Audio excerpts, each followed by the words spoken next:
নমস্কার বন্ধুরা। হ্যাঁ, আমি অন্নপূর্ণা ভান্ডার জন্যে আমি আবেদন করেছিলাম 1 তারিখে গিয়ে। আজকে হচ্ছে 3 তারিখ। আমাদের পঞ্চায়েত থেকে বিডিও অফিসে ডাক করেছিল। আজকে আমরা বিডিও অফিসে গেছিলাম।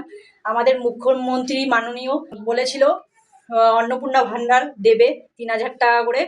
অনেকে ভয় পেয়েছিল ফর্ম ফিল আপ করলে অন্য অসুবিধা হবে, হবে। কোনো ভয় নেই বন্ধুরা, সবাই আপনারা ফর্ম ফিল আপ করুন, 3,000 টাকা করে পাবে।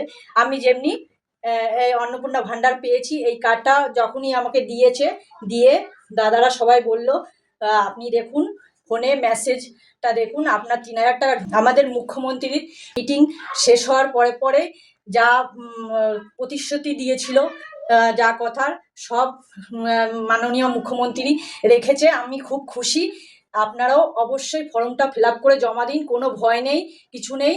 পরবর্তীতে আয়ুষ্মান কার্ড হবে, সেই জন্যে সবার ফ্যামিলির ডকুমেন্টস নিচ্ছে, কোনো ভয়ের কারণ নেই। আজকে আমি খুবই খুশি, আর সবাইকে বলছি ফর্মটা ফিল আপ করতে, কোনো ভয় নেই। আমার ঢুকে গেছে। আমি মাননীয় মুখ্যমন্ত্রীকে অসংখ্য ধন্যবাদ জানাই। আর এই ভিডিওটি ভালো লাগলে সবাইকে এই বার্তাটি শেয়ার করে দেবেন, অবশ্যই সবার কাছে যেন পৌঁছে যায়, কোনো ভয় নেই। সকলকে ধন্যবাদ।